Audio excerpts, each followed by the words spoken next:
Dalton takes a shotgun snap. Quick throw. Caught by Green. It is a touchdown. Adriel Jeremiah Green.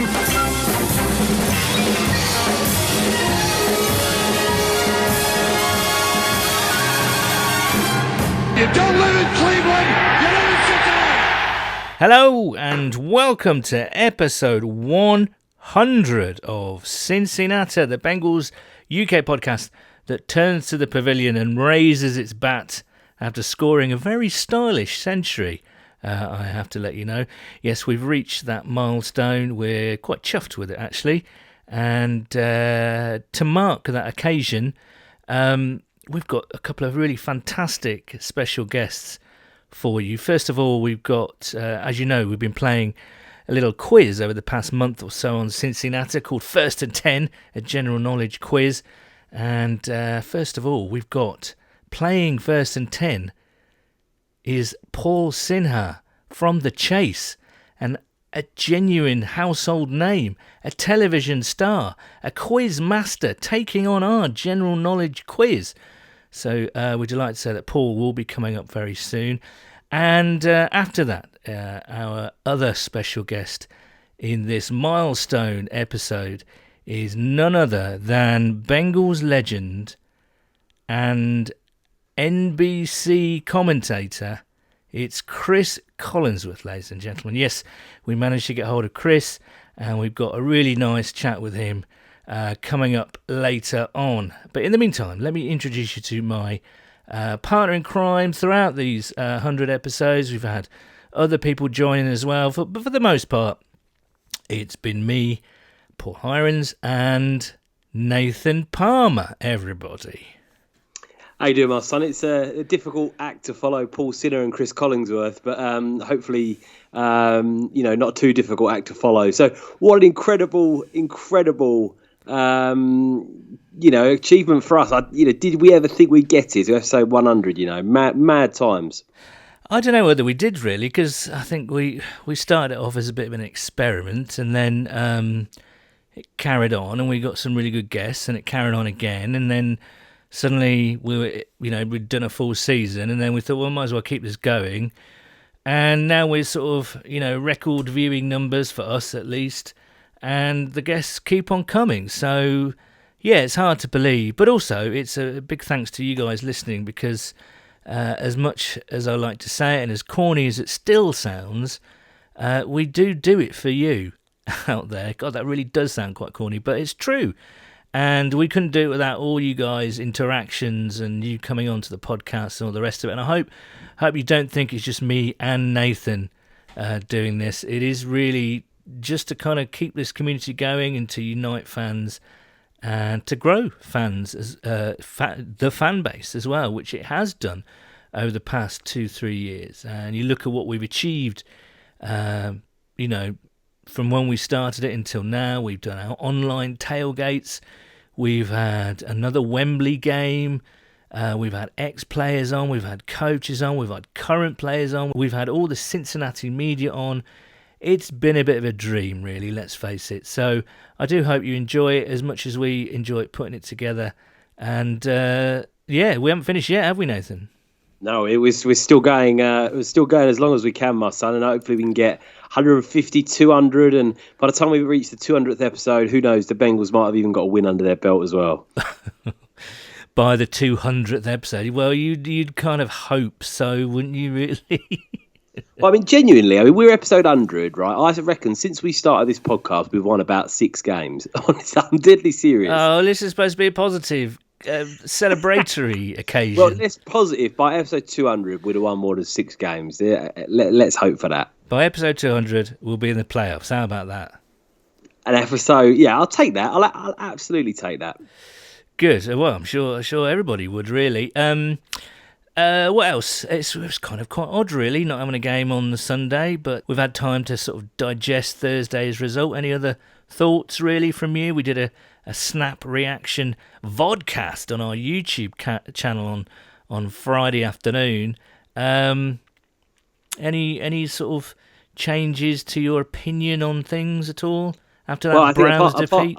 I think apart from the fact that I was exhausted off about 3 or 4 hours sleep on that Friday, so I might be a bit more coherent on this episode, but still frustrated. And I think desperately, like I said on the vodcast, that we just need a win under our belt. That's the key thing at the moment. And I think obviously Joe Burrow, the highlight of that game, he was exceptional. And by all accounts, all the PFF grading and the media around the NFL have come back and graded his performance very highly. And it was, you never want your quarterback to be thrown 61 times, but Burrow in those 61 throws, fantastic, no interceptions, really looked composed, poised, as we've all said before. So in terms of the future, he's as advertised, and it's an extremely positive prospect to have him as our quarterback for the foreseeable future. So that was the real positive of it. Obviously, the defense was very, very poor. The one thing we didn't really discuss on the video vodcast, or whatever you call it, on the Friday was CJ Uzama going down with that season-ending Achilles injury, which is a real blow because by all accounts he's looked quite lively in the first two games. Obviously caught Joe Burrow's first touchdown pass, so that's going to be a big loss for Joe over the middle and to the Bengals. And obviously we wish CJ all the best in his recovery. Not a nice injury, an Achilles injury by all accounts. No, absolutely. It's an absolute swine of an injury. It does take a long time to recover. But speaking of injuries, last night, we're recording this on the Monday as we normally do, but last night in the NFL, people were going down left, right and centre with some really serious injuries, you know what I mean? Nick Bosa in San Francisco, Solomon, basically half of San Francisco team went down with injuries last night, and they just kept on coming. And I do think we're seeing the consequences of not having that preseason, not having those, the kind of, I don't know what you call it really, the body not absorbing hits as you normally would do in the pre-season. I think we're really starting to see the consequences of that.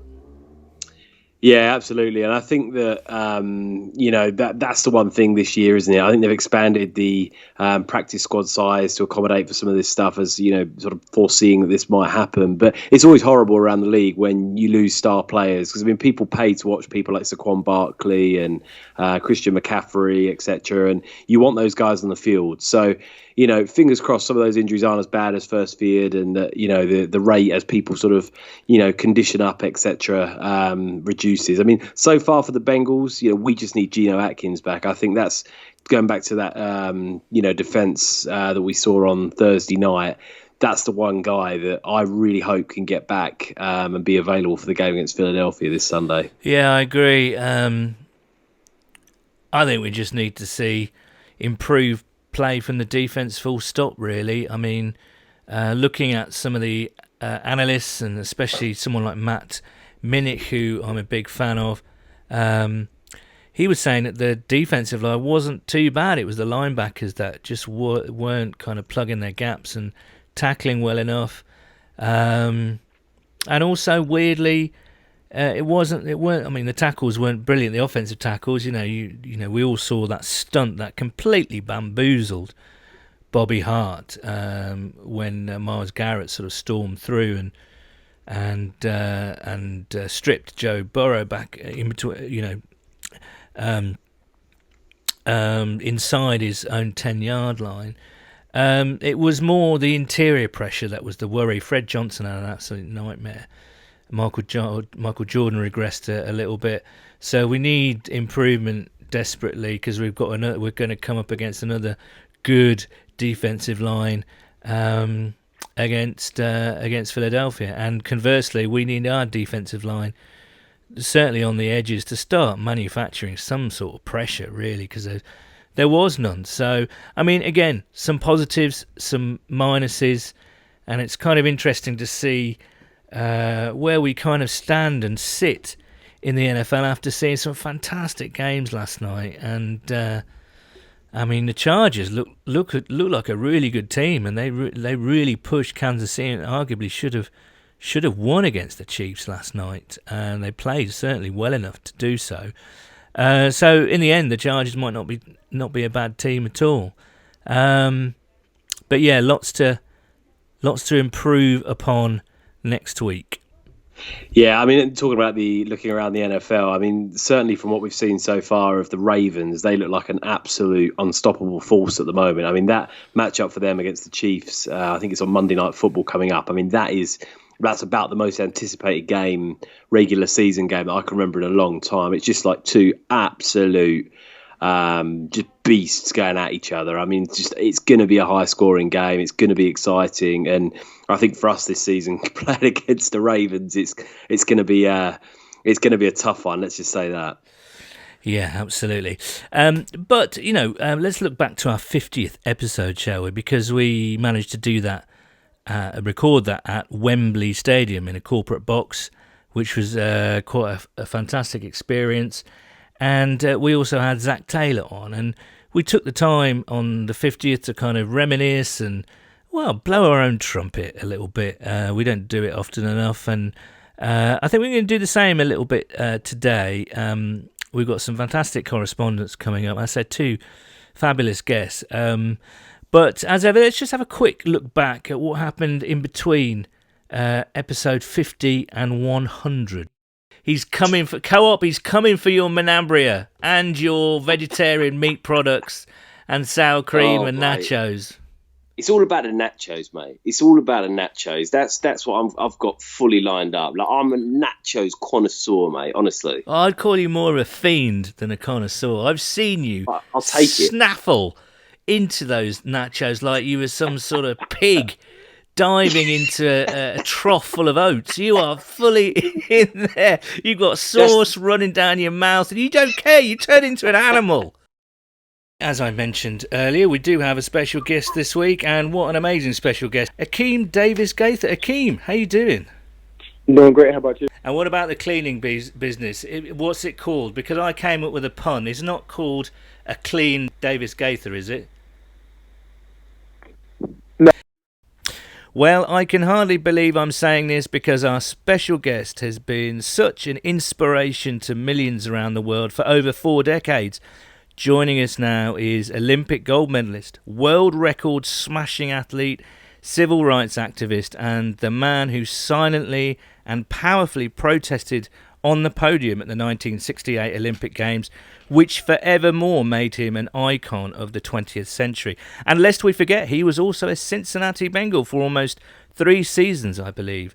I'm delighted to say that Dr. Tommy Smith is here with us now. Tommy, thank you so much for spending a little bit of time with us. It is a pleasure, Paul, to talk to some Bengal fans. Okay, joining us now is a face every NFL fan in the UK will recognise. Since 2009, Scott Hansen has been the presenter of NFL Red Zone, among other things, on NFL Network. Thank you. Thanks for having me. Yeah, absolutely. Can I just say something real quick? Go ahead. So, as the host of NFL Red Zone, I get asked to do a lot of interviews, radio shows, podcasts, television shows. I've done dozens and dozens, probably hundreds of these, right? And now at the stay-at-home rules, quarantine rules with COVID-19, I've been asked to do even more.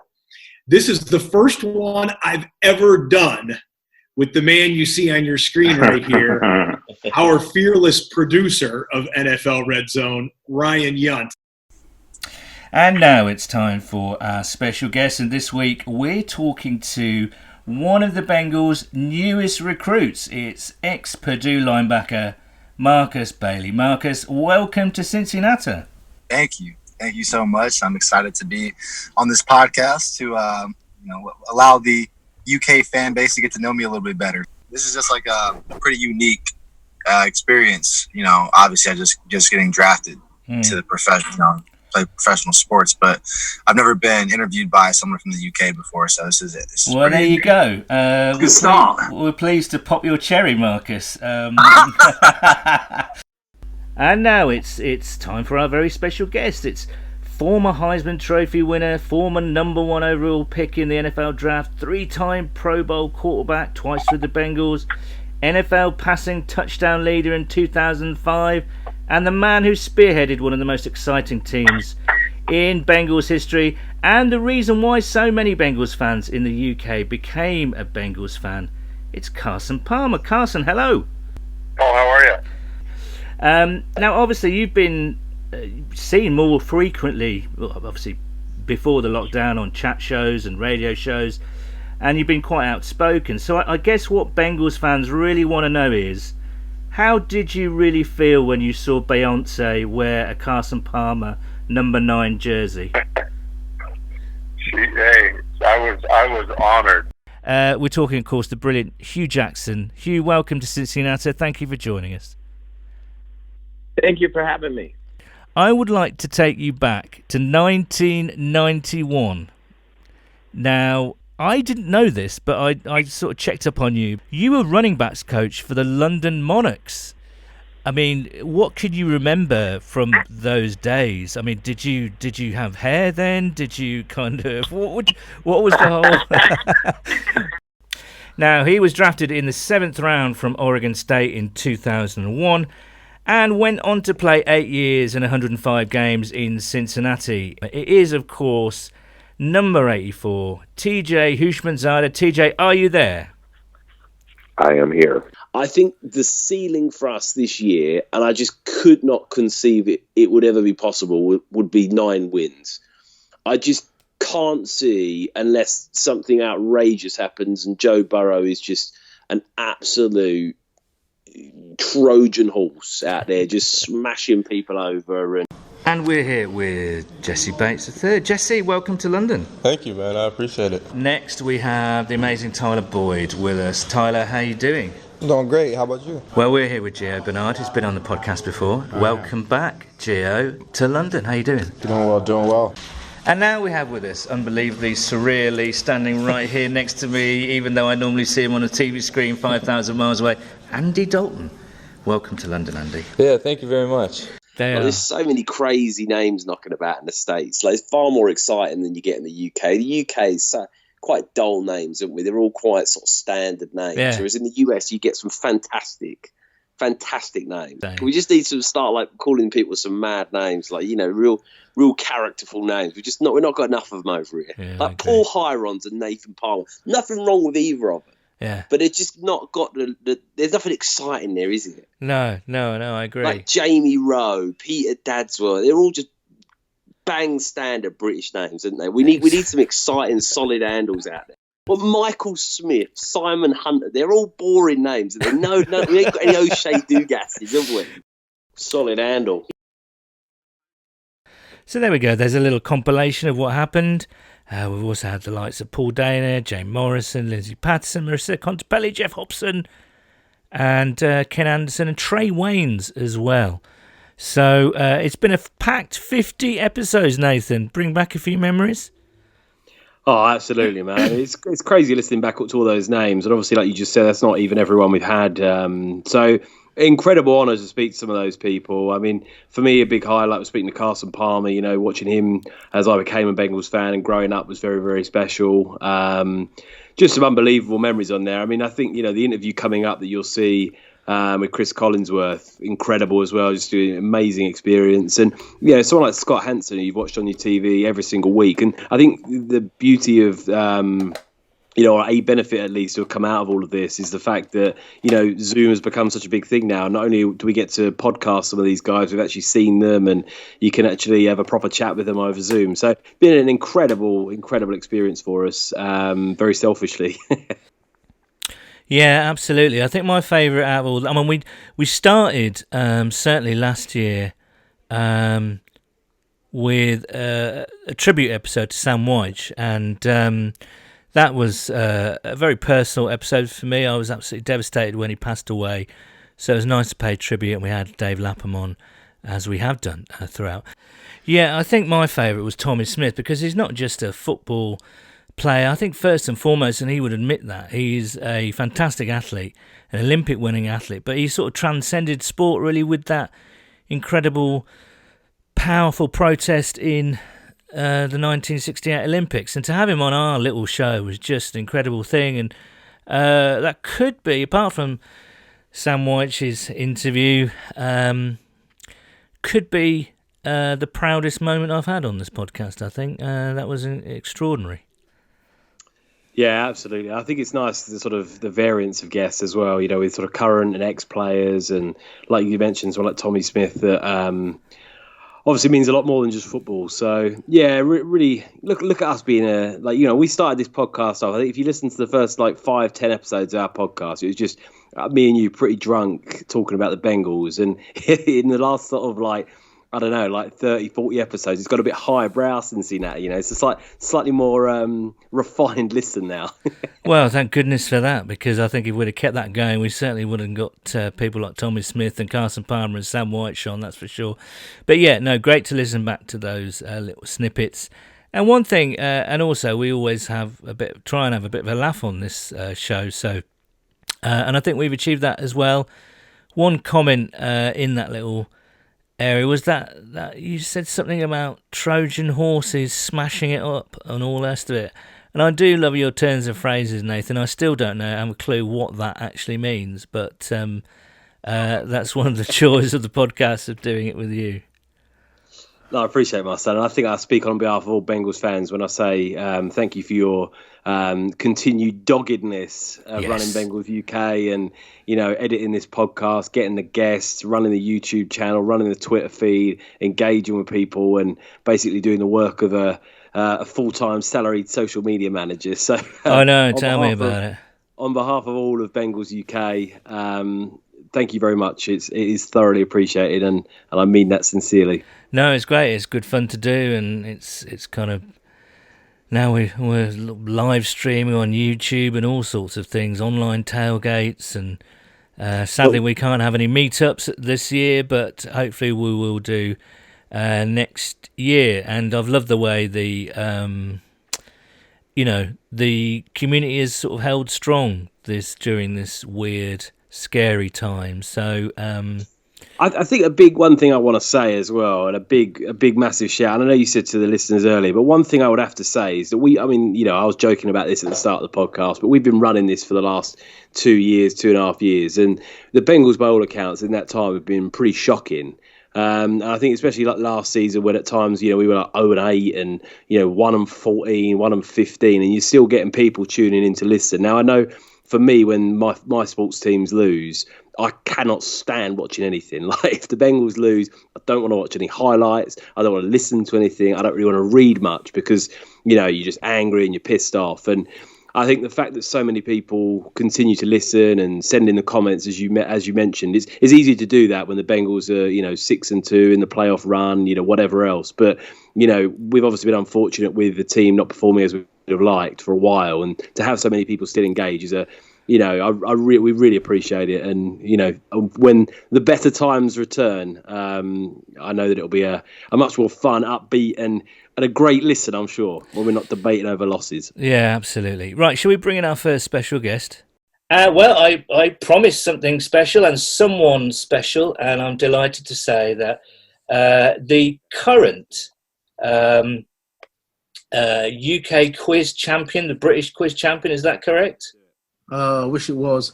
I won in September 2019. Okay. It's now about to be October 2020. Of course, yes, sorry. I came 7th, which is not bad. That's pretty good. Better than I would do, I think. But yeah, you might have guessed that we've got a special guest playing first and 10. Amazingly, you will know him from, he used to be a stand-up comedian, used to be a doctor. He also... I definitely still am a stand-up comedian. Okay, you definitely still are a stand-up comedian. You've probably heard him on the radio lots of times, on Radio 4, and especially Radio 5's Fighting Talk. But now you will know him as one of the chasers on the hit daily quiz show, The Chase. It's Paul Sinha. Paul, welcome to CinciNatter. Nice pun. Lovely to be here. I'm Bengali. This is my team. Okay, well, that's good. That's good to hear. We're often trying to kind of grow the fan base over here, so that's if that's Bengal is your team, then I'm happy for you to do so. Now, I've explained the rules to you briefly, so let's see how this goes. But Paul, are you ready to play first and 10? I've been ready for a couple of days now. Yes.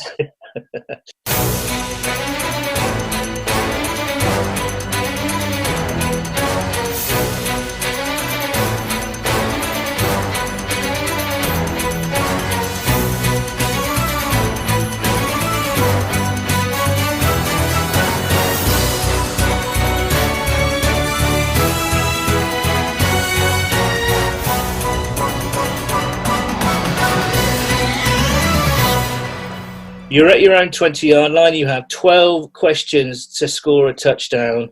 You can have an easy question, which moves you 5 yards, an intermediate question, which moves you 10 yards and a first down, or you can have a hard question, which will score you a touchdown immediately from anywhere on the field. Let's go hard all the way. Sorry, you're going to go hard all the way. Okay. Go hard or go home, as they say. Paul Sinha, how many time zones are there in Canada? Ooh. That's a start. 8? No, it is 6. Oh. So now it's question 2, and it's 2nd and 10 from your 20. What kind of question are you going to go for? Hard all the way. Okay, all right, okay. How old was Coco Gauff when she defeated Venus Williams in Wimbledon in 2019? She was 15. She was! And a touchdown!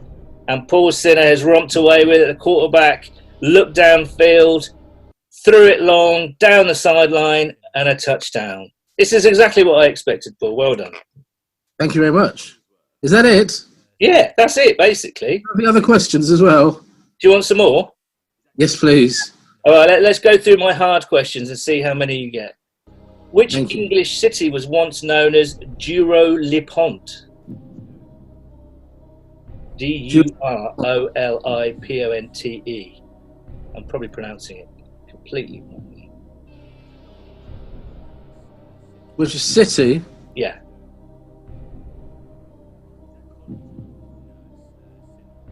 Newcastle? No, it was Cambridge. It's Cambridge. Oh. Next question I have down in the hard questions. Name all 5 boroughs of New York. Queens, Manhattan, Bronx, Brooklyn, and Staten Island. Correct. What was the first sports film to win an Academy Award for Best Picture? Wow, very good question. So, the films that won the Academy Award for Best Picture in order were Wings, one I couldn't remember this afternoon,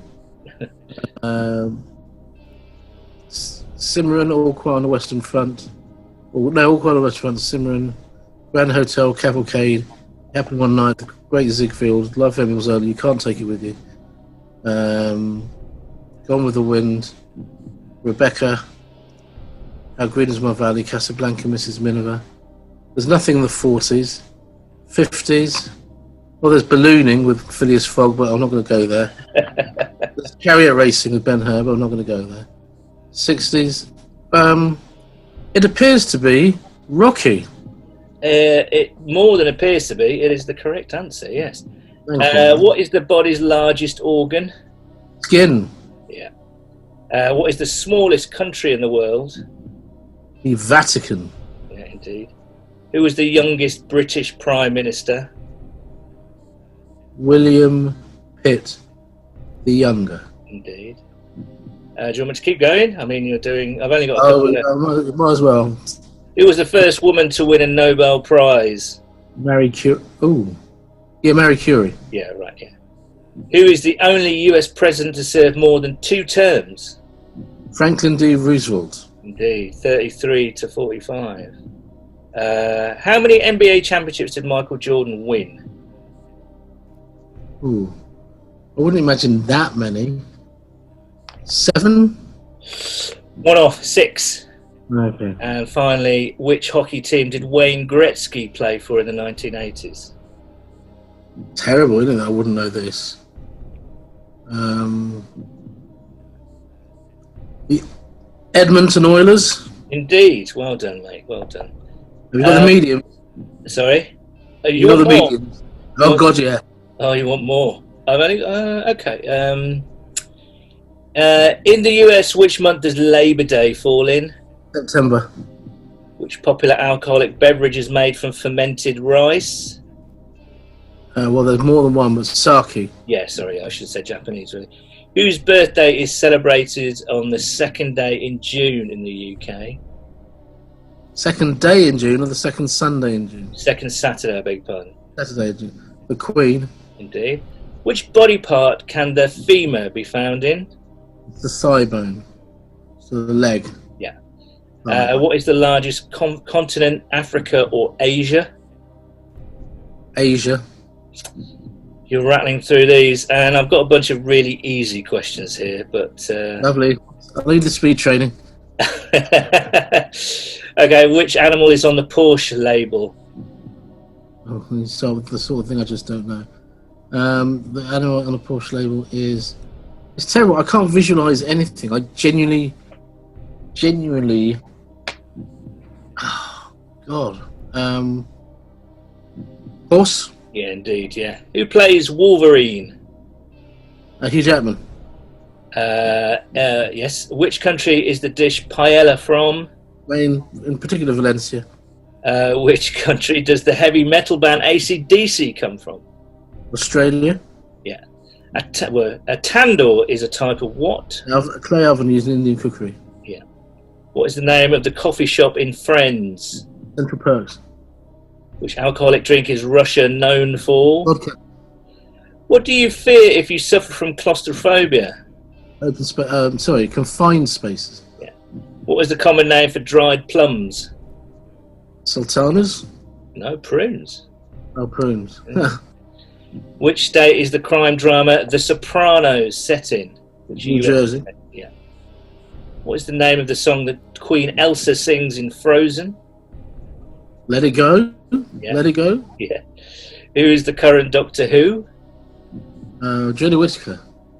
Which natural disaster is measured on the Richter scale? Earthquake. Yeah. Which country celebrates the storming of the Bastille? July the 14th, 1789. It is France. Yeah. Thank you so much. Very good. Yeah.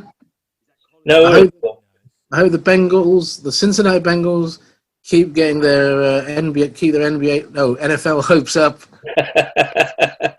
How's lockdown been for you, though, Paul? Have you been busy? What's been going on? It's just been a fight. Yeah. Trying to keep busy in an era where work is not easy to come by. Yeah. But it's been. I'm still alive. Yeah. That's what matters, really. Yeah, absolutely.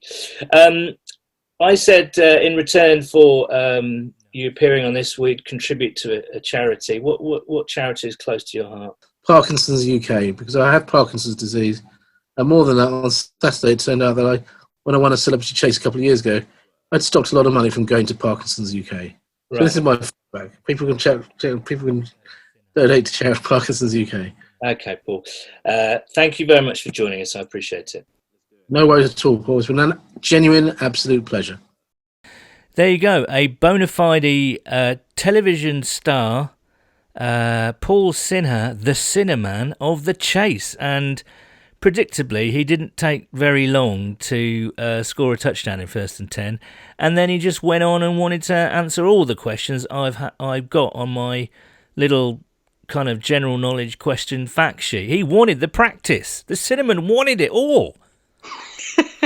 Mate, this geezer's as sharp as a knife. You can't be having him on there and expect anything less than a seasoned professional like him. Oh, I don't know. 2 questions, man.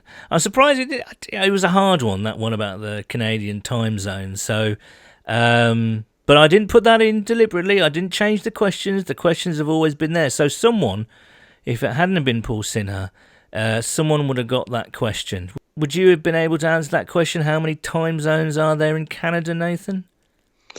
I've had a fair guess, and I haven't listened to the interview of Paul yet, so I'm going to guess at 6. You would have scored a touchdown. You would have done. Unbelievable. There you go. Right, you're not playing that game. So a huge thanks to Paul Sinha, and there is a slightly serious tone to all this, because obviously Paul mentioned he is suffering from Parkinson's disease that was diagnosed earlier, or was it late last year? Sometime last year, I think. And Paul is, as Nathan says, still sharp as a knife, a great guy, and obviously the Parkinson's charity is very close to his heart. So if you want to, and I would urge you, because he did come on free of charge, he didn't ask for anything. If you wanted to donate to Parkinson's, Go to parkinsons.org.uk. We have donated. So if you can tip in a $5 or whatever you can spare, that would be fantastic. And that would be a thanks to Paul, really. So there we go. That's first and 10. And we'll go back to our listeners competing. Danny last week. That's not his name, Danny last week. But Danny last week managed to score a touchdown in 6 questions. So that's the benchmark. He's the leader in the clubhouse. So do get in touch if you want to have a crack and break Danny's record. Previously it was Duncan Price and Marissa Contepelli who scored touchdowns in 9 questions. I'm going to have to get some more bloody questions together because Paul answered them all. But great to hear from him. We thank him for his time. And of course, the chase is on every tea time on ITV. So there we go. Shall we have a little look at some of the correspondences? You sent a loads of stuff in, very gratifying and very nice comments. So let's have a little tickle on them before we get to Cris Collinsworth. Duncan Yeadon at Slam Dunk the Funk. Solid handle. Fast forward to episode 153. Do you think we will have addressed the O-line issues? My highlight is the perfect song. Here is to the next 100 episodes. Keep up the good work. C3PO and R2D2. I'll let you decide who is who. I'm going to take R2D2 because he's much cooler. Mate, I can't stand Star Wars. I don't even know who they Get are. out of it. One of them, one of those little robots that makes a funny noise. I can't stand it, Star Wars, mate. I've watched it a few times. Not a fan. Not even going to engage with it. Well, I think our friendship has just ended, frankly. You'll definitely see C3PO. Do you know what would be? Do you know what would be incredible for the Bengals? Slightly annoying. Yeah, go on. Do you know what would spice it up? Right. Go on then. We need a bit of drama in Bengals UK. It's too sedate and too nice, It's and everyone's too. There's no drama. There's no one really dislikes each other. It's all a bit too placid for my liking. Right. What we need is me to start a podcast on my own with someone. I don't know. I'll pick someone out of the Bengals geezers, and then you do the same. And we're rival podcasts, like UK-based podcasts, like vying for the people's attention and the fandom. You know what I mean? Like me against you, like two people that can't stand each other, rivals in the media game. As soon as we hit our 100th, you're looking to break things up. Typical I just think Palmer. it might give the fans a bit of excitement. Do you know what I mean? Like we'd be slagging each other off on the podcast, trying to like sabotage things and like hack into SoundCloud to like take them down. Like it'd be complete anarchy and madness. But I think it would, it'd distract from if we have a bad season. Just what we need at the moment in society: more fragmentation and more division. Nice one, Nathan. One of the podcasts can be like anti-maskers, the other one cannot. It can just be complete drama on the Bengals UK scene. Oh, goodness me. Anyway, Michael Smith at solid_handle. Congratulations. Wait. Solid handle. Congratulations on 100 episodes. I'm just basically not going to let you speak now. My lasting memory is of the tribute to Sam White and his conversations with you, Paul. I thought it was some of the best pod material of any podcast and something to be very proud of. Where do you rank the Bengals among the fellow 0-2 teams? Thanks, Mike. That does mean a lot. It meant a lot to me, and I hope that came over. And it was a real privilege to talk to Sam. And you had a few additional chats with Sam, didn't you, as well? Like off the podcast, you had a phone, you had a few chats with him and stuff. So I know, obviously, that meant a lot to you as well. Jamie at Trequart Beaster, congrats on the 100. I liked it when Nathan saw fit to forego the concept of a studio and record it while wandering about London like a pound shop challenge Annika. On a more Bengali note, would you consider trading AJ Ross or Bernard for some offensive line defensive help? Now, probably a month or so ago, you took to walking home from work, didn't you? And it was kind of lockdown-y a little bit, but you quite fancied talking while you were walking. Do you know what's funny with that is when I was walking home, I was like, "No, this is good. It kills two birds with one stone. I'll be home and the podcast will be done." And I listened back to the first episode. And it just sounded like me talking on a run or even like this, and like a car would go past. I was like, "Jesus Christ! Like, I might have to get back in the old house." But we didn't answer Mike Smith's question before about where do we rank the Bengals on out of all the 0-2 teams. And I mean, you look around the league, I think we're better than the Jets at 0-2. I think we're probably better than the Dolphins at 0-2. I think the Broncos at 0-2. I think that's probably fairly sort of similar to them. I'd say the Texans are probably better than us, being 0-2. The Giants, I'd like to think we beat them, especially with Saquon Barkley now being out, so that goes in our favour. I mean, the Eagles will find out. I don't really fancy our chances going in there, to be honest. I mean, I don't think we're a 7-point underdog. I think we can win, but I think it's going to be a very, very difficult game. The Vikings, I mean, that's an interesting one, really, and I think they might be. We answered this question last week. They might be the team that goes off a cliff this year.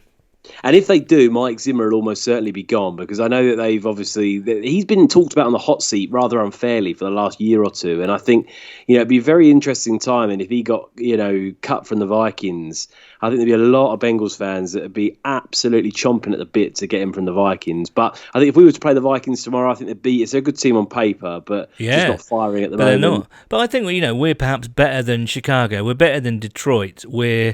The Bears are 2-0. I think the Bears, I don't think they're that great. They got pushed to the absolute limit by the Giants yesterday. It's still too early, I think. Halfway through the season, we'll give you a good appraisal. James asked would you consider trading AJ Ross or Bernard for some offensive line defense? Bernard, I would. Yeah. I don't think you get a lot for him. I mean, I love Gio, I really do, and I actually think he should get more touches than he gets. I think he's underrated, and I think he actually would put up some decent yards if we did give him the ball a bit more. But I just think that the rate at which we use him for what he gets paid, it just doesn't translate. And I don't think anyone's giving you any decent offensive lineman for a backup running back on a higher salary. So I think you could rule him out. I don't think, as much as AJ doesn't look fantastic so far, again, I wouldn't be trading our number one wide receiver for, you're just not going to get a starting caliber offensive lineman at this point in the season just being shopped around. So I think we've just got to unfortunately stick to where we are and maybe hope someone like Hakeem Adeniji is plugged into that line and looks like the finished article and can improve us there, because otherwise I think we are in for a long season on that line.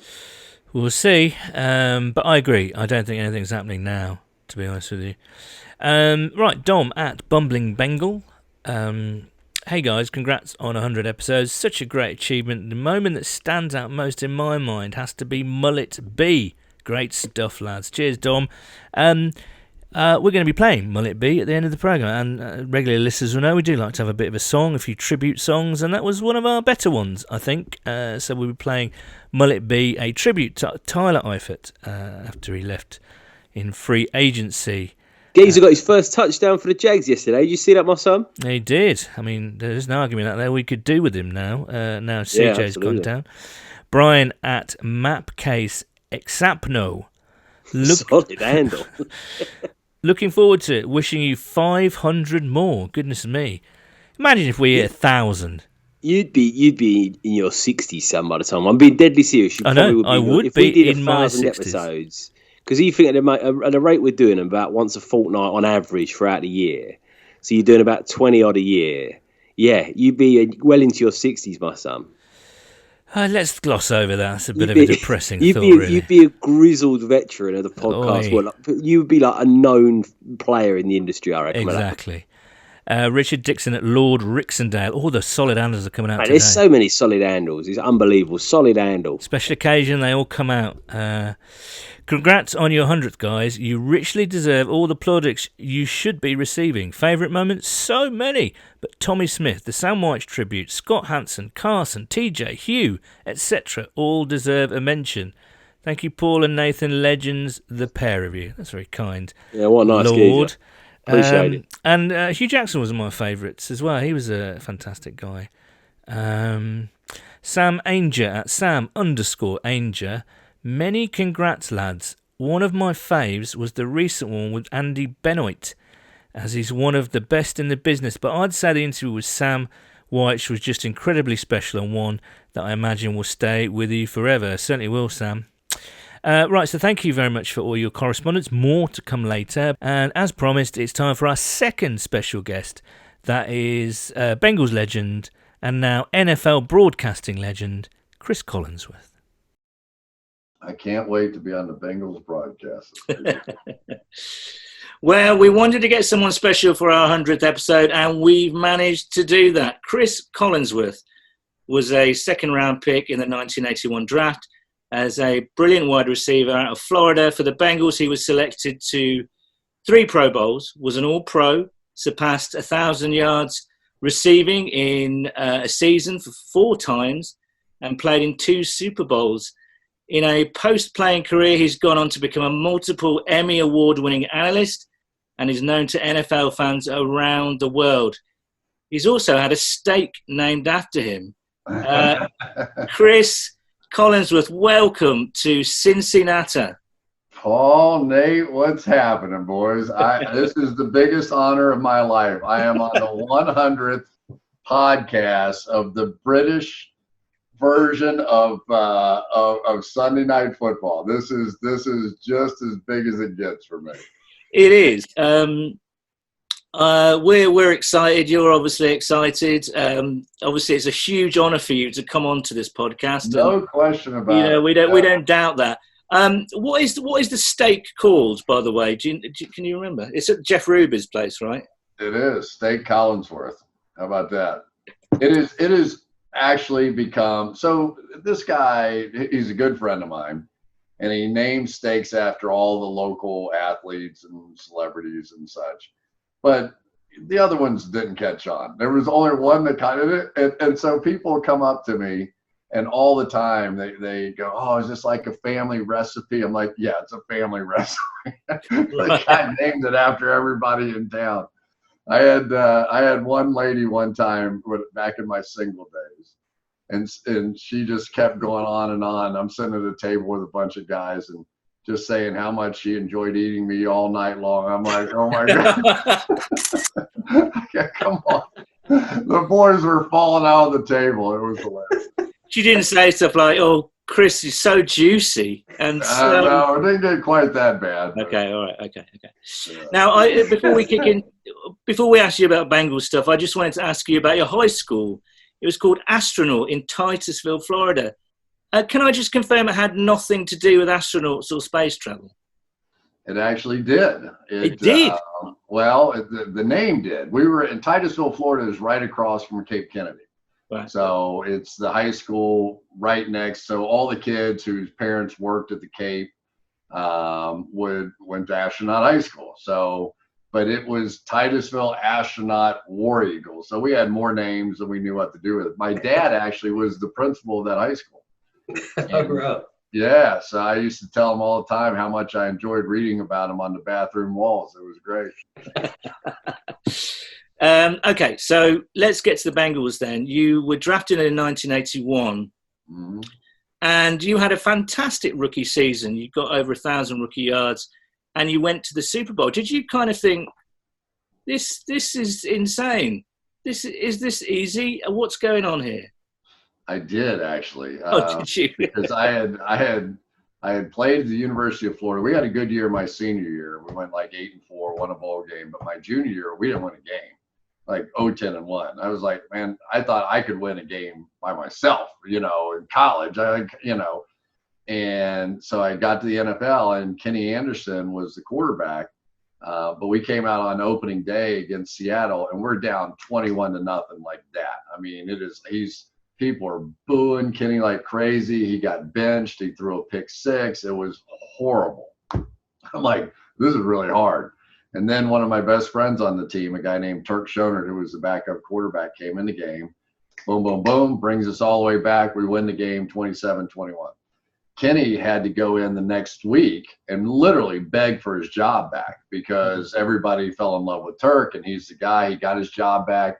We won a game in New York against the Jets and end up going 2-0. But what's ironic about the whole story is that Kenny then went on to be the MVP of the league that year, take us to the Super Bowl, but he was this close to never getting back in the lineup again because of his opening day. Well, that seems crazy to us. I mean, we've had Ken on the podcast a few times in the past actually, And he's so Did he revered. call you? He probably called you asking to be on, didn't he? No, he didn't. A mutual friend put us in touch, and after the first time he was on, he did insist, that we don't leave it too long until the next time. So I think Kenny would be on every week if he possibly could. As long as you give him a beer in hand, he's good. Yeah, absolutely, yeah. But, I mean, that must have been crazy because we look back at, that was the generation before me, so I never got to see him play. And he was so revered, and he is, quite rightly should be in the Hall of Fame, I think. But, that must have been a weird time, really, for Ken, because you had a losing season the year before the Super Bowl season. You weren't there, obviously, but... Yeah, no, I woke him up. That was the best part. It was so funny because I think it was Forrest Gregg's second year. And of course he was a disciple of Lombardi, and it was, he was tough. This dude, he scared the hell out of me. If he was coming one way down the hall, I'd just turn around and go the other. It's like a salmon. I didn't want to go upstream at all. But he was, so his second year, all this stuff started coming together.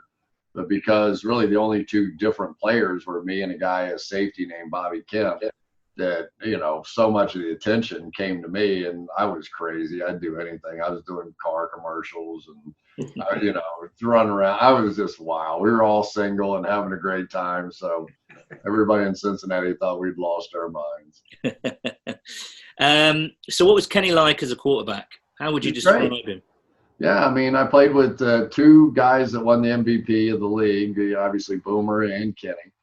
And Kenny was a tactician. He was an accurate thrower. He probably threw the greatest pure pass in the league, just a perfect spiral. It showed up when we played in the Freeze Bowl game. It was the day that we played in the championship game against the Chargers that year. I woke up to the clock radio, and the clock radio it comes on and it says, "Ladies and gentlemen, it's 9 below zero. The wind is blowing 35 miles an hour, which makes for a wind chill of 59 below zero. Whatever you do, don't let your dog outside today." And I'm thinking, this dog ain't going anywhere, man. I have never been so cold in my entire life. We were in the locker room. None of our cars would start. We're at a hotel, and none of our cars would start. It was some kid in like a 57 Chevy picked us up and drove us all to the stadium. And we get down to the stadium, and everybody's getting dressed. And you're sitting there, and they say, "All right, it's time to go warm up." And I'm like, 72 degrees in here. You want me to go out to 59 below zero and warm up?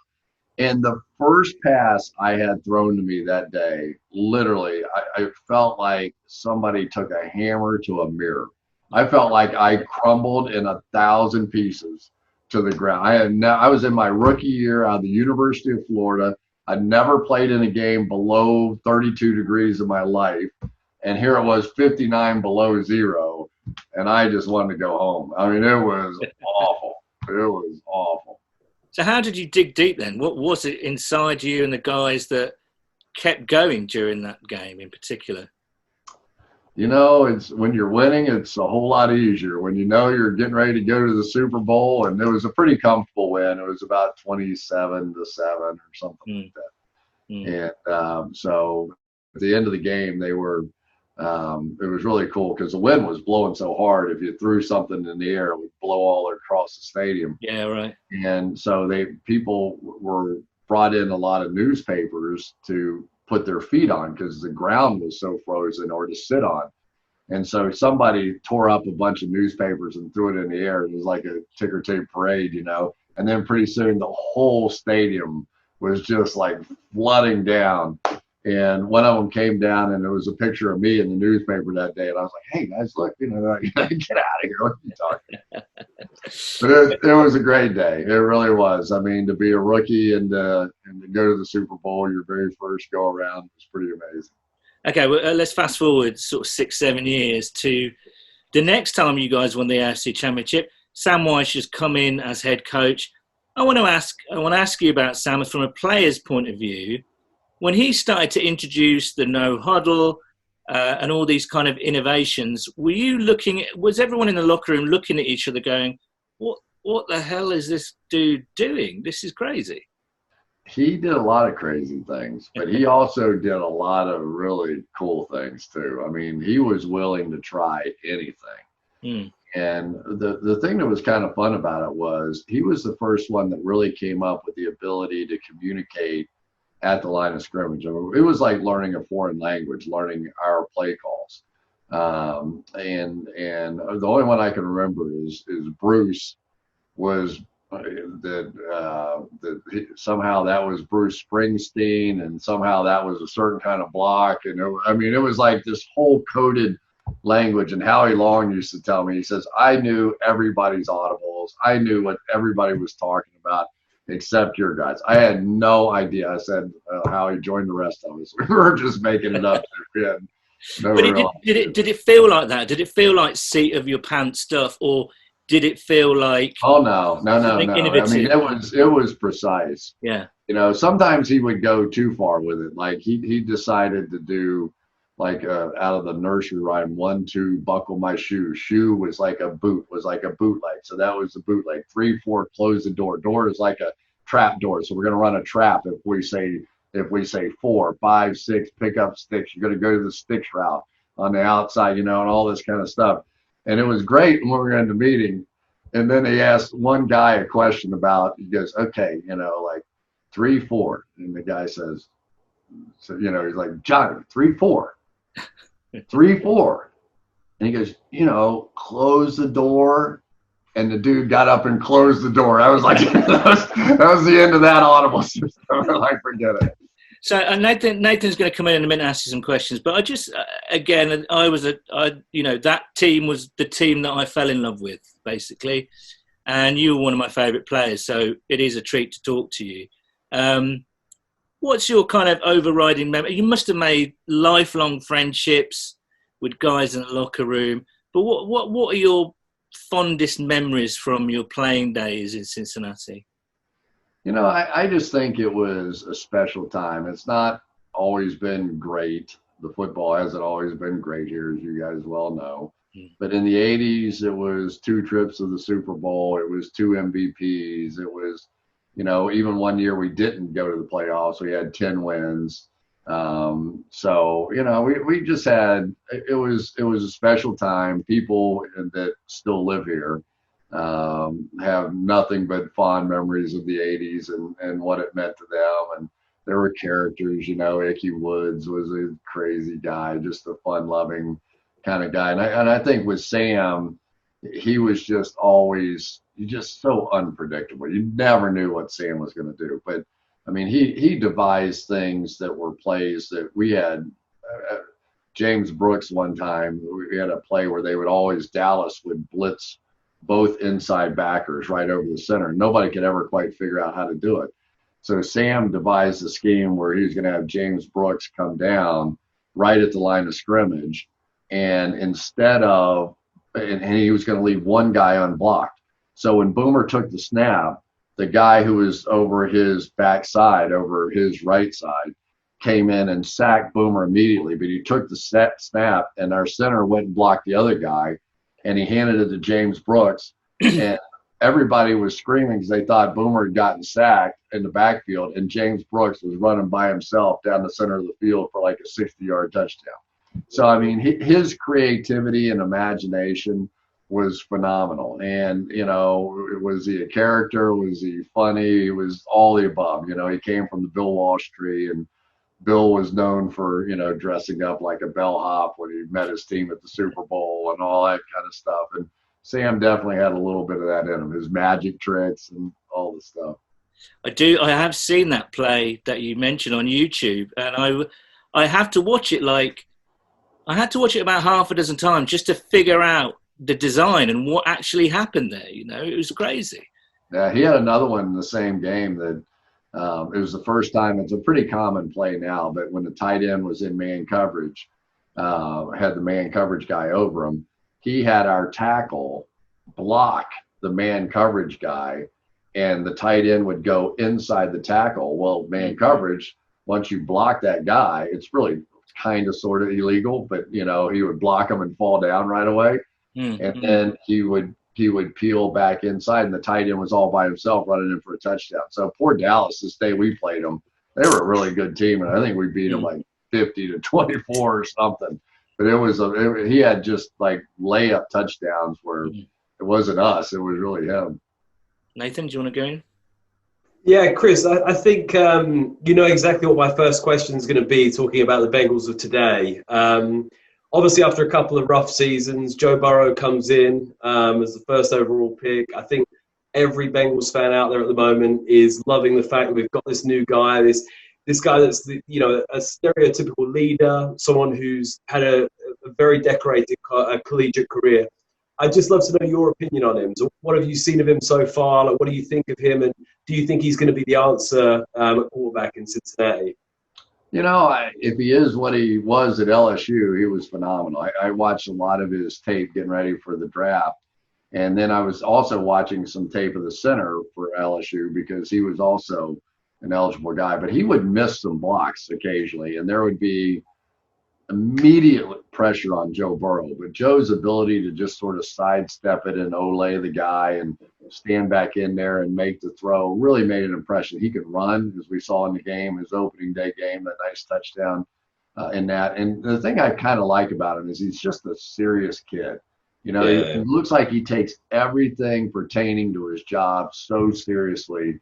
And it's fantastic when you got somebody that young that's got money, but he's just all about winning. You can build a lot around that kind of a foundation. Yeah, 100%. That kind of brings me on nicely to the next question. So, talking about a young guy, Zach Taylor, I think, is the youngest coach of the NFL, or second youngest, and he's going into his second season now, 2-15 at the moment. The jury's very much still out on him. He talks a great game. We've had him on this podcast. He's a great guy. Got some good ideas. He's come over from Los Angeles, and obviously Bengals fans are excited about that. But what have you seen of him so far? Because the record's not great, but from what you've seen, is there reasons to be optimistic for Bengals fans? Well, I hope so. Getting Jonah Williams back at left tackle hopefully is going to solidify this offensive line a little bit. They've got a good player in Joe Mixon. You never want to put everything on rookie quarterbacks. I mean, Troy Aikman went 1-15, right? Peyton Manning threw friggin' million interceptions his rookie year. I mean, it's just hard. It's so sophisticated. Even though he was from a sophisticated style offense at LSU, it's just different. And especially this year with the COVID going on and the limited off season and not having the OTAs and not having all this stuff.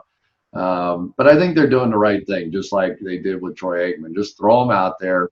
You're going to learn a lot more playing than you would being a backup quarterback. Remember, the backup quarterback in practice, they don't even get a snap usually. I mean, they don't even run a play. So at least he's getting all the practice snaps. He's getting all the game snaps. He's going to do some crazy things. I really wish with 7 seconds to go the other day, they would have let him throw.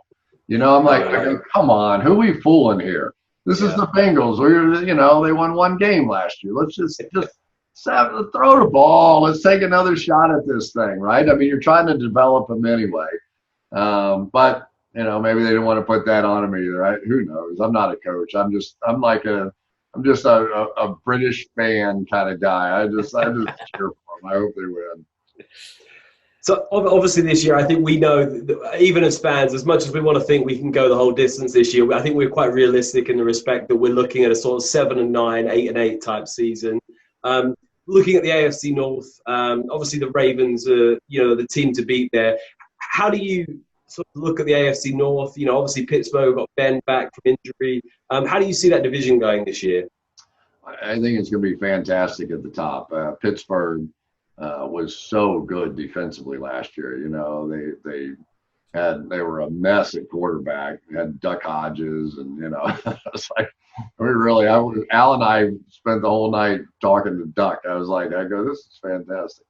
But it was, so I think Pittsburgh's defense is so good.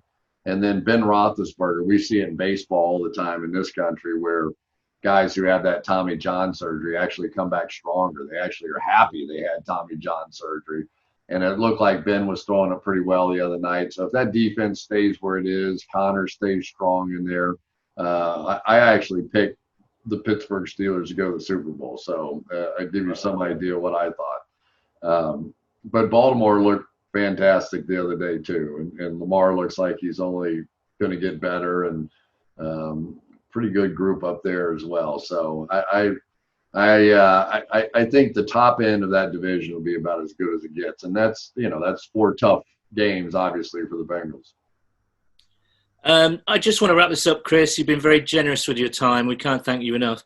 You're obviously on the road again, or are you? What's your kind of routine now? Are you back on the road with them? So we did the first 2 games. I did the Kansas City-Houston game on NBC, and then we turned around and did Dallas and the LA Rams on Sunday.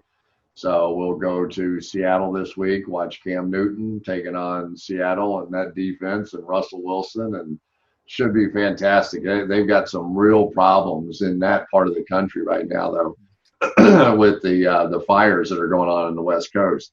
Yeah. And there was some talk that they may have to move the game. I mean, if you can imagine, like, those 2 teams playing in Minnesota or something, that's how bad the air quality has been on the West Coast. So we'll see. I don't know. I'm just so glad they're playing football. Boy, for the longest time, I was thinking there's just no way. How are they ever going to get these games in and the testing? But the players have been great. The coaches have been great. They've gone through all the protocols, and God only knows we all could use a little football at this point in our lives. Yeah, amen to that. You've been doing this for a long time now, Chris. As I mentioned earlier, you've won multiple Emmys, and you formed a great partnership, a long-standing partnership with Al. Why does football still excite you? What is it about the game that you still love? I don't know. What does it excite you about for you guys? For me personally, I think it's the greatest game in the world. I just do. I think it's the most complex game. Soccer is beautiful and exciting, and they have great plays and all those sorts of things. But, in football, is it the owner that makes the difference? Is it the GM? Is it the head coach? Is it the quarterback? Is it the offensive line? Is it all those things put together? Sometimes it's the fans, the intricacies of the plays, the people that are designing those plays are so brilliant. The people on the defensive side who are trying to come up with a way to stop those plays are equally as brilliant. I was watching the tape of the New England Patriots the other day. I've never seen anything like it. They must have run 30 different defenses in that game on opening day with like shortened training camp, and how can they possibly do that? And so now this week they go up against Russell Wilson, and it's just brains against brains, it's brawn against brawn, it's deep passes, it's phenomenal athletes, it's guys smashing each other for all they're worth. I mean, what's not to love, right? I mean, it's if you're a guy, if you're a guy or a girl, it's so intriguing. It's chess.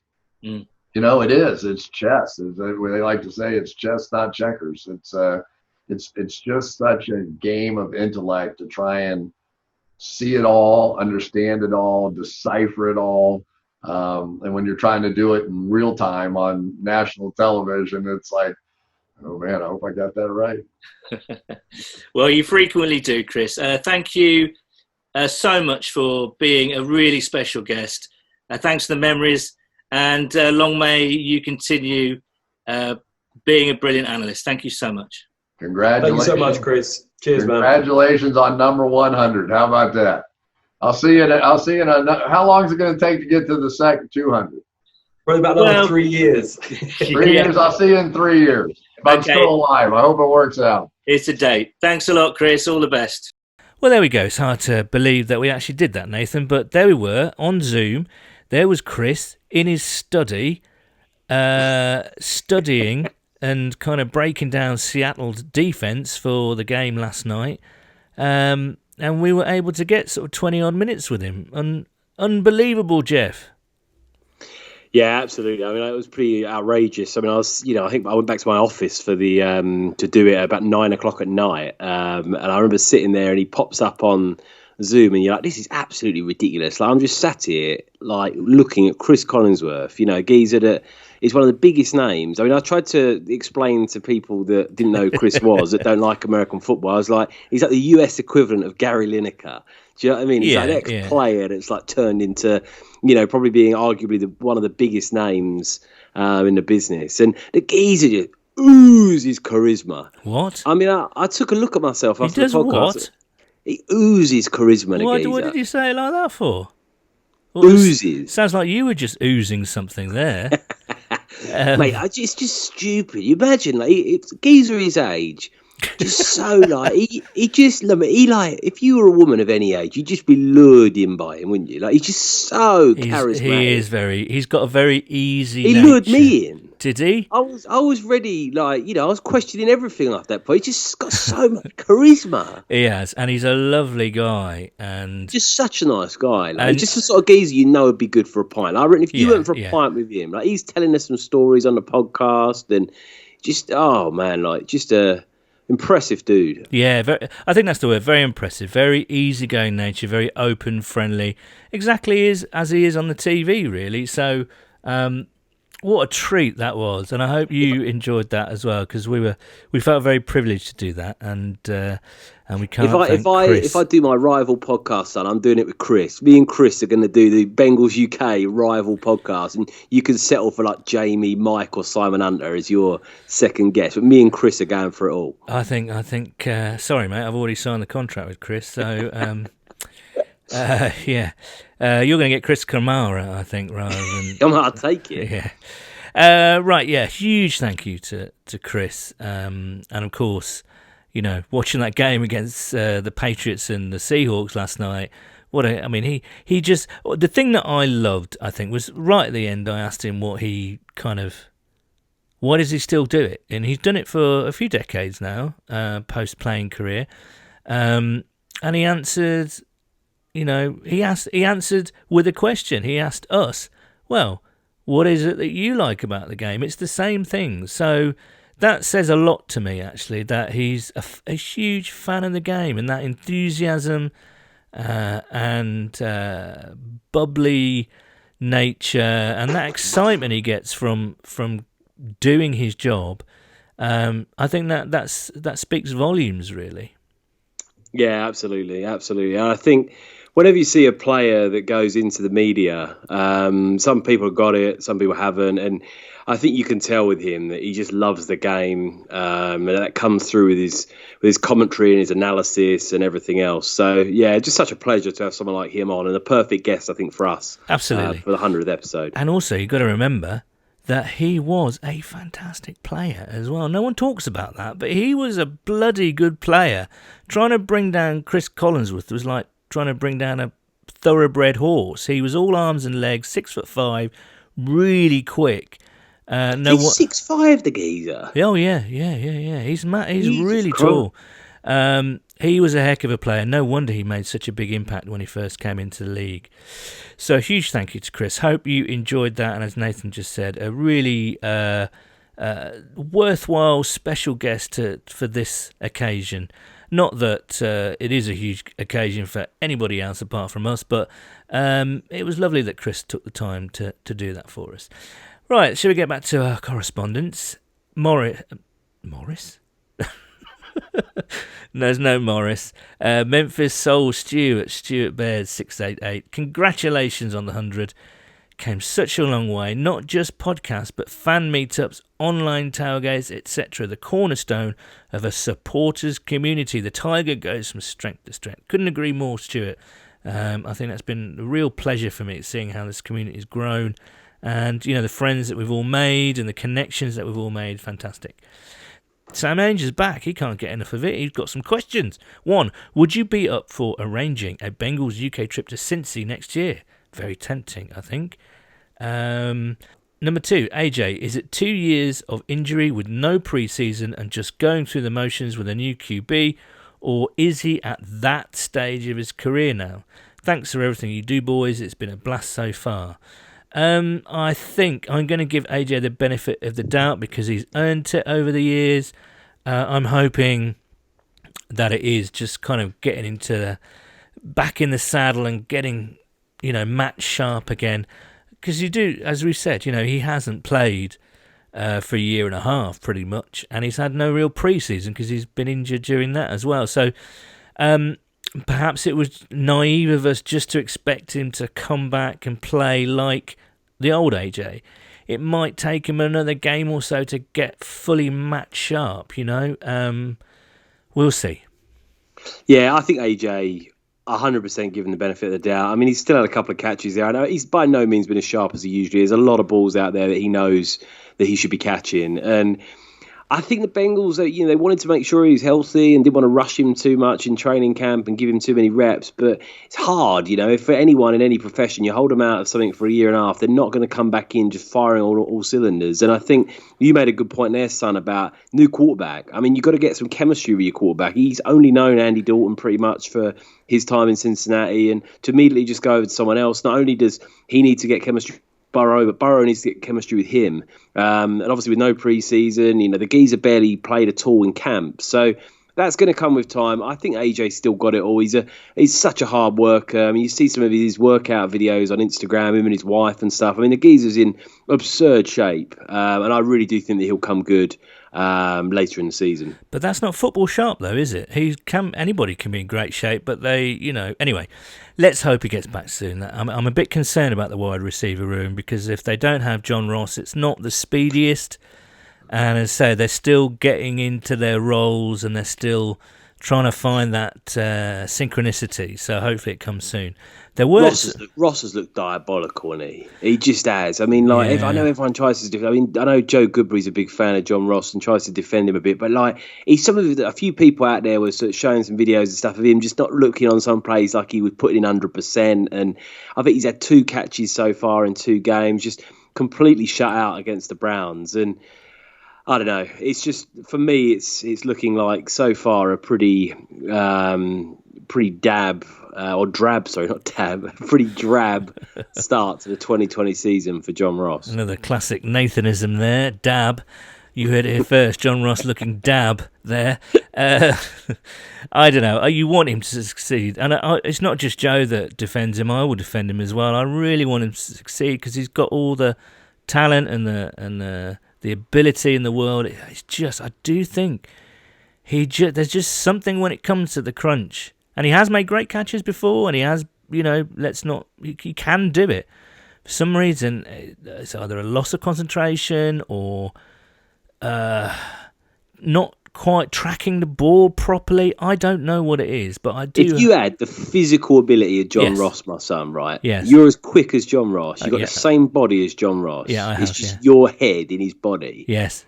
You reckon you'd be turning it on out there? I'd be all pro, mate, at this at this stage. I'll be commanding my second contract worth millions.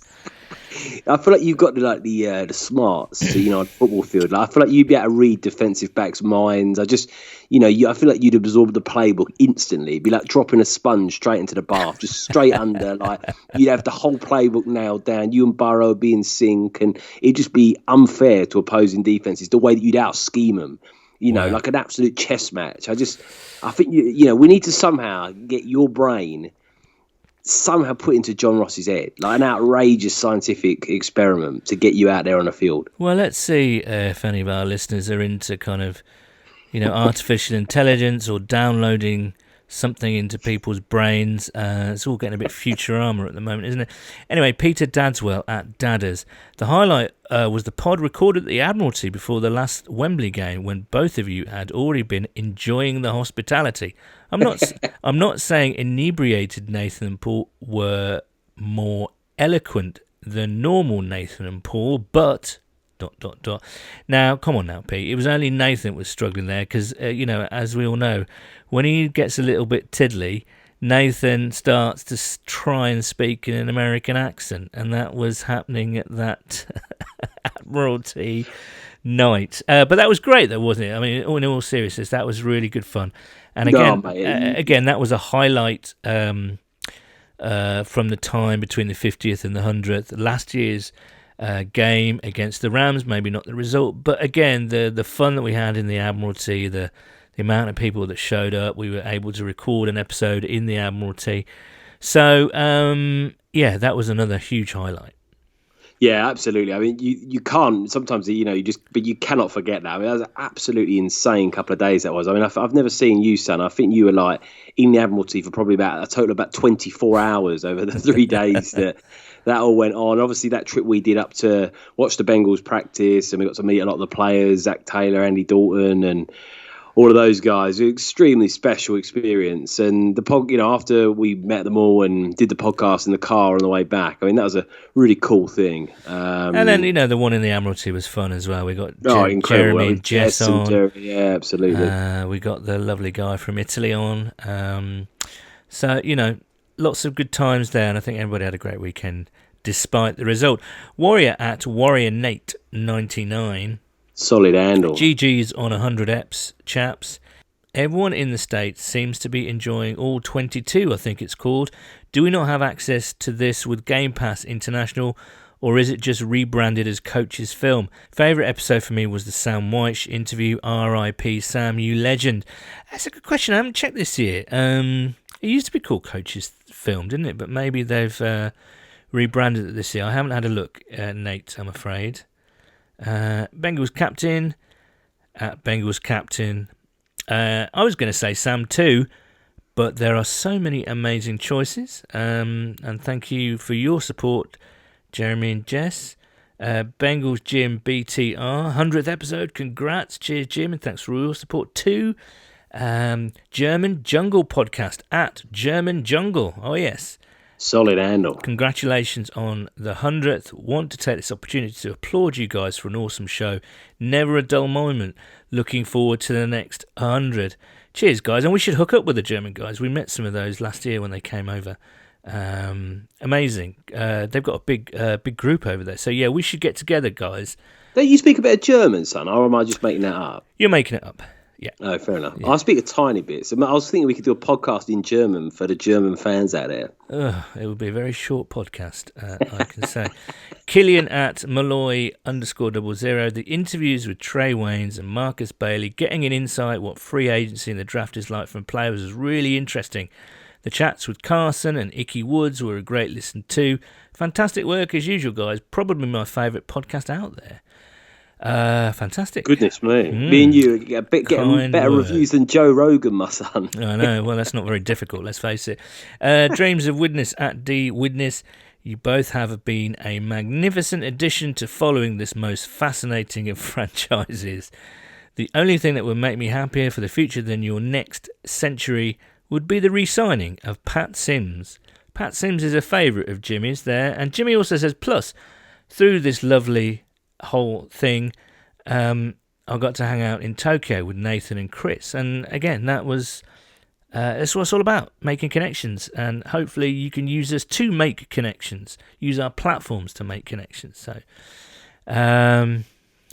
yeah, it's good to hear from you, Jim. Ken Davies, Ken Davies at Ken S Davies. Many congratulations, guys, as a real latecomer to the podcast. I quite enjoyed Paul allowing Marissa Contepelli to walk into the end zone unchallenged with the now infamous cheese question. Great job. Come on, Ken. Bloody hell.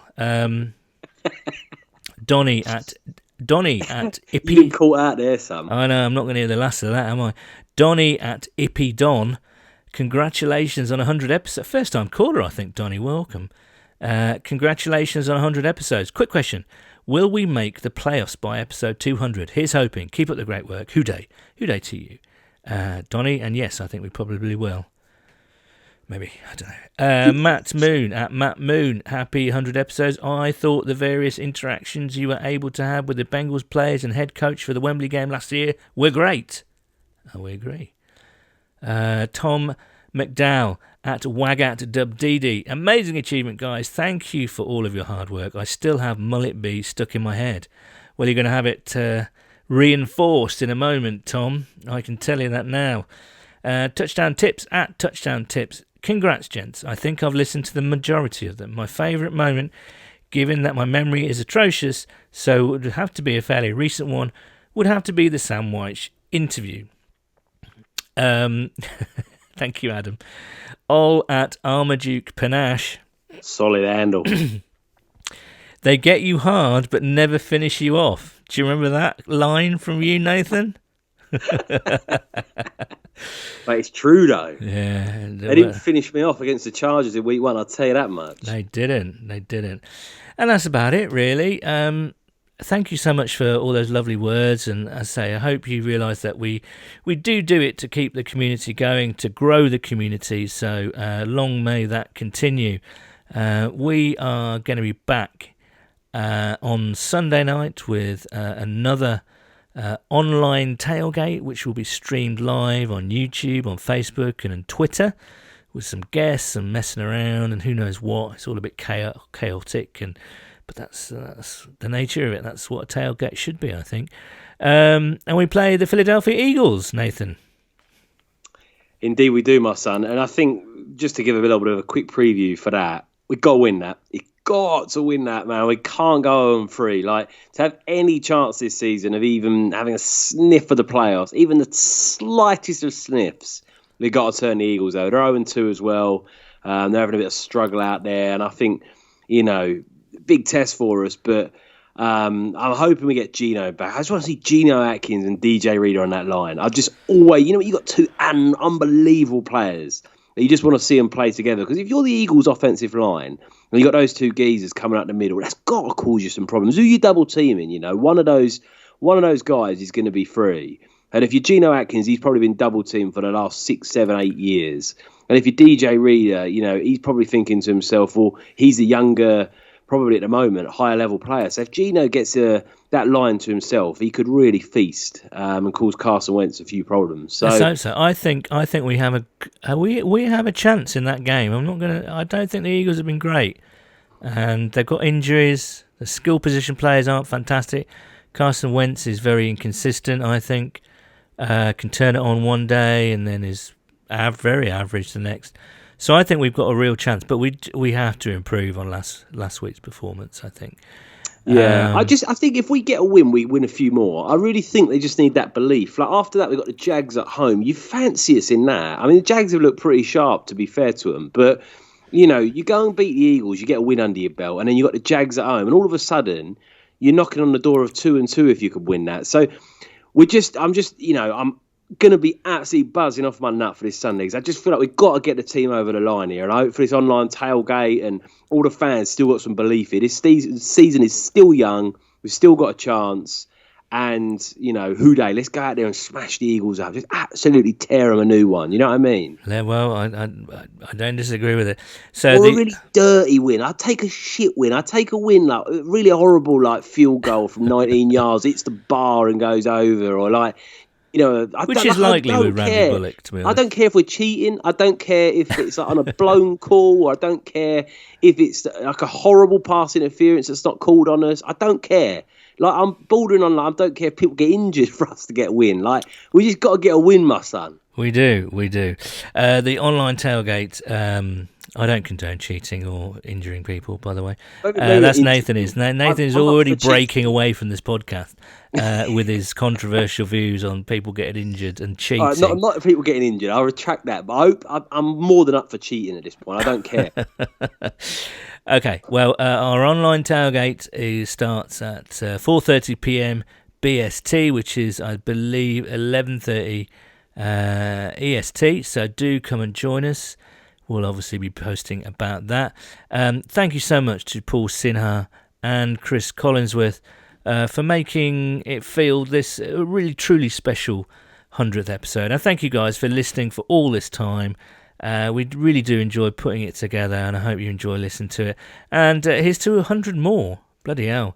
Let's do it. Yeah, absolutely. So until next week, boring old episode 101. Not sure how we're going to top this one, to be honest with you. It is a hooday from me. And a hooday from me. Cheers, guys.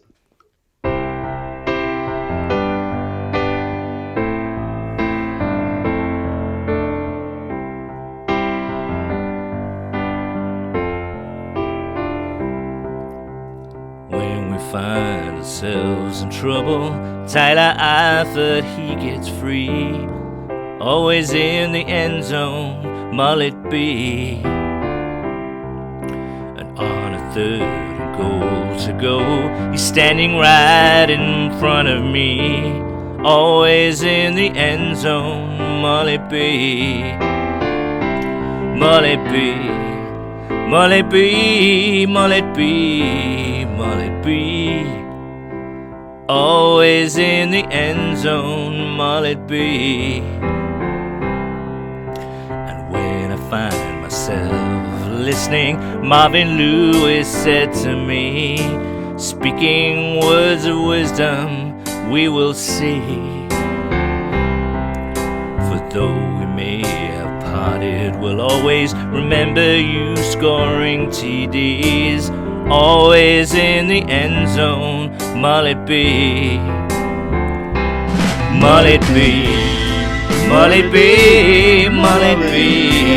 Mullet B. Always in the end zone, Mullet B. Mullet B. Mullet B. Mullet B. Mullet B. Always hurts your ankle and your knee.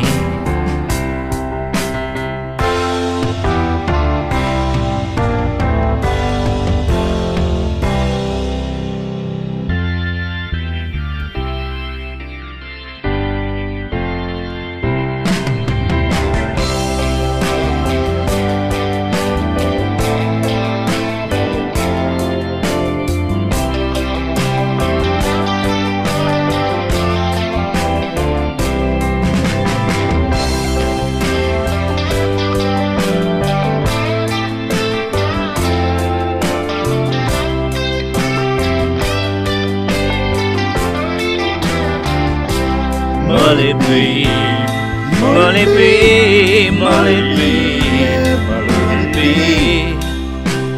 Always in the end zone, Mullet B. Each time you faced a setback, you fought through adversity. Always in rehab, Mullet B. When you scored against Atlanta, your beer chug was legendary. Always in the end zone, Mullet B. Mullet B. Mullet B. Mullet B. Mullet B. Always in the end zone, Mullet B. Mullet B. Mullet B, Mullet B, Mullet B. Always in the end zone, Mullet B.